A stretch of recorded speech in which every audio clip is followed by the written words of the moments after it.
Bharatiya Janata party आरक्षण विरोधी है। भाजपा भगाओ, आरक्षण बचाओ। भारतीय जनता पार्टी चिल्ला रही, विधवा विलाप कर रही, चोर मचावे शोर। ये उपचुनाव में मोकामा गोपालगंज में जमानत बचेगा भाजपा वालों का? भाजपा धरना पे बैठी है चुनाव को लेकर। आरोप लगा रही है कि बिहार सरकार जब से महागठबंधन के साथ जोड़ी है तब से चुनाव को भी स्थगित कर दिया गया है। इसको आप कैसे देखते हैं? भारतीय जनता पार्टी आरक्षण विरोधी है, किसान और मजदूर विरोधी है, गांव विरोधी है, शहर विरोधी है। इसी आरक्षण व्यवस्था के तहत पंचायतों के चुनाव, नगर निकायों के चुनाव होते आ रहे हैं। उसमें सुशील मोदी थे उप मुख्यमंत्री, तारकिशोर थे उप मुख्यमंत्री। उसमें आइडियोलॉजी कहाँ चली गई थी? नागपुर। जिस माध्यम को चुनकर के नगर निकायों के चुनाव को प्रभावित किया गया, वो बिहार की जनता में काफ़ी नाराज़गी है उन वर्गों में जिन वर्गों के लिए आरक्षण के प्रावधान निहित किए गए थे। भारतीय जनता पार्टी चिल्ला रही, विधवा विलाप कर रही, चोर मचावे शोर। और कुछ लोग तो ऐसे हैं जिनका लड़कपन यहीं बीता था और उधर जाकर न जाने क्या बिता लिए, क्या स्वीकार कर लिया।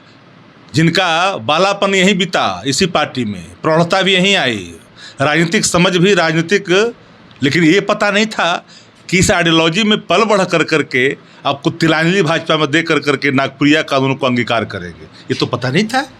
वो लोग चिल्ला रहे हैं माथा मुड़ा मुड़ा करके, पता नहीं कहाँ से।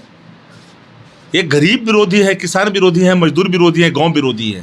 भाजपा भगाओ, आरक्षण बचाओ। भाजपा भगाओ, देश बचाओ। ये सवाल सामने खड़ा है। इनको गांव कस्बों में लोग जा रहे हैं, सोंटा लेके खोज रहा है, रगेदे का पानी नहीं मिलेगी भाजपा को बिहार के अंदर में। देश से विदा होने वाले हैं। ऐसे ही नहीं कहा कि 14 वाले 24 में नहीं आएंगे। आप उसकी बात करिए ना। जरा एक आम आदमी से पूछ, जरा कल्पना कर लीजिए कि जिस व्यवस्था के तहत यह चुनाव हो रही थी पहले, उसी व्यवस्था में चुनाव हो रहा था कि अलग से हो रहा था?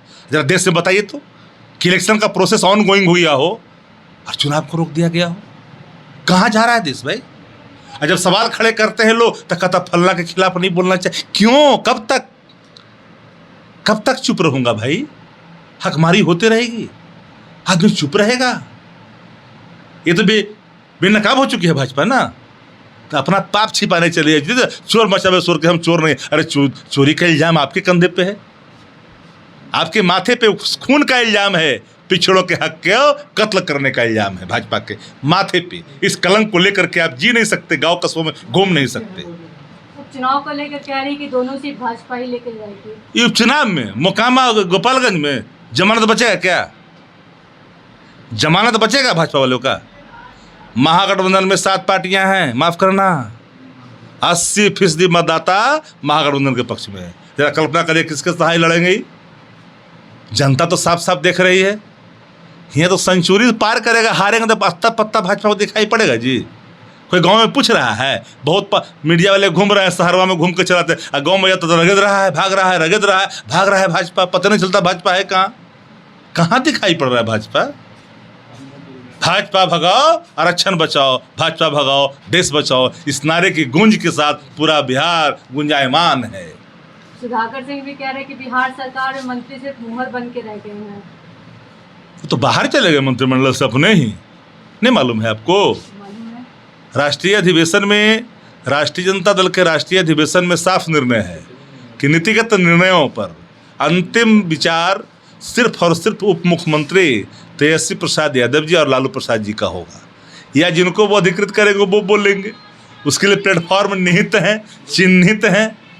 मीडिया को ही परहेज करना चाहिए कि जो व्यक्ति है ही नहीं उसके लिए उससे क्या बयान लेना है भैया इस पर। तो जानबूझ करके ये कारस्तानियों का खुलासा करते रहते हैं अपने एजेंडों का लोग। अब वो बोल गए, क्या बोल गए हमने देखा भी नहीं। लेकिन एक बात जान लीजिए, गठबंधन पूरी तरह से जन सरोकार और जनहित के सवालों पर आगे बढ़ रही है। हमारा कार्रवाई, सुनवाई, दवाई हमारे एजेंडे में शामिल है। हमारे एजेंडे में शामिल किसान भी है, मजदूर भी है।